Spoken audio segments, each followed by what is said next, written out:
कामचोर देवरानी। एक बार की बात है, सुषमा अपने पूरे परिवार के साथ खुशी खुशी मोहन नगर में रहती थी। उसकी 2 बहुएं थी, पल्लवी और शिवानी। एक दिन दोनों बहुएं रसोई में काम कर रही होती है कि तभी उनकी सास सुषमा उन्हें बुलाती है। अरे बहू, जरा इधर तो आना। शिवानी, जरा जाकर देखना सासू माँ क्या कह रही है। दीदी आप ही देख लो ना जाकर, आपको भी तो सुनाई दे रहा है। अरे मैं आटा गूंद रही हूँ ना, तुम चली जाओ। हाँ तो मैं भी तो सब्जी काट रही हूँ ना दीदी। अरे बहू जल्दी आओ। ओह, ये तो जाएगी नहीं। मैं ही जाकर देखती हूँ कि क्या कर रहा है। पल्लवी सुषमा के कमरे में जाती है। जी मम्मी जी, क्या हुआ?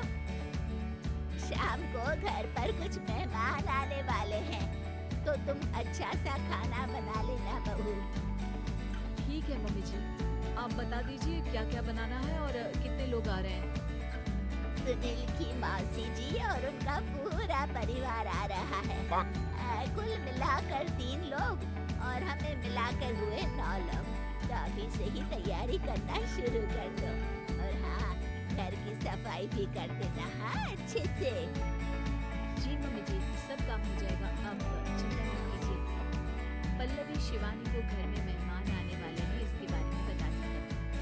क्या 9 लोगों का खाना बनाना होगा, घर की सफाई करनी है? बाप रे, सासू माँ ने तो हमें घर की नौकरानी ही समझ कर रखा है। ऐसा नहीं बोलते शिवानी, हम इस घर की बहू हैं और घर के काम करना हमारा फर्ज है। दीदी तो है ही सासू माँ की चमची, जब देखो सासू माँ सासू माँ। मैं तो इतना सारा काम नहीं करने वाली। शिवानी कपड़े लेकर गमला साफ कर रही होती है और चक्कर आने का नाटक करने लगती है। मेरा सिर चकरा रहा है।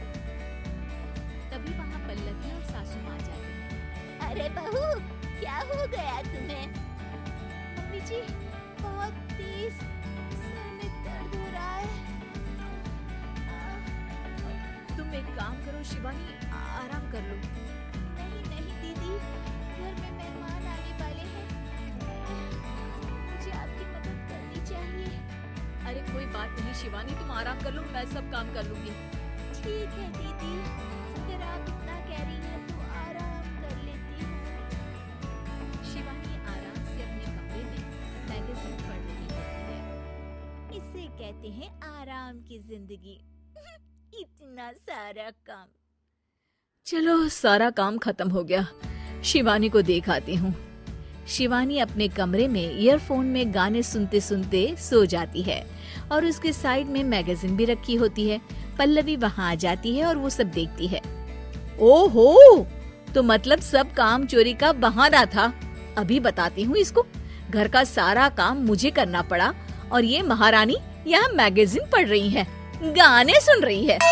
पल्लवी रसोई से एक प्लेट और चम्मच लेकर आती है और शिवानी को थाली बजाकर उठाने लगती है। शिवानी अचानक से उठती है।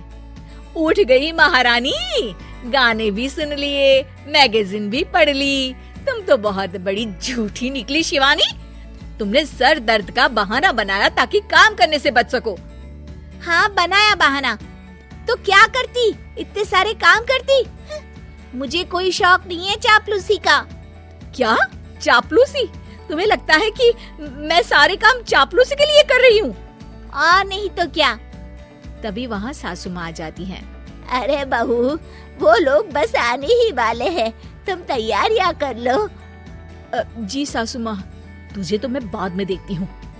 सब खाना खाने बैठते हैं और खाना शुरू करते हैं। तभी सुनील की मौसी बोलती है।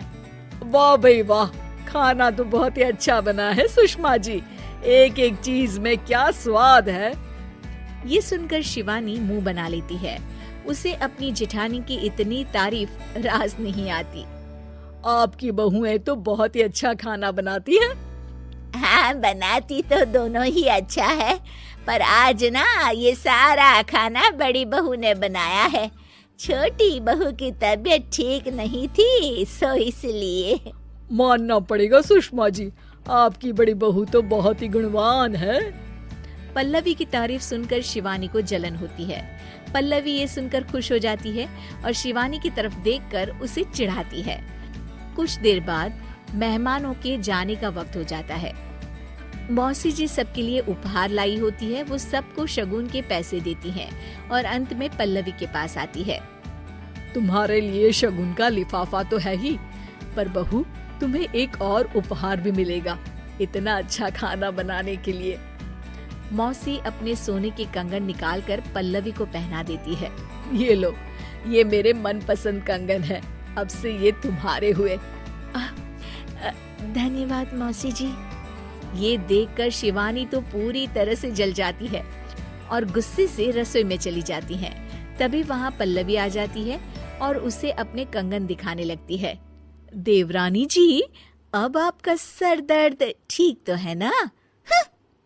मुझे लगता है कि अब सर दर्द शुरू हो गया होगा आपका।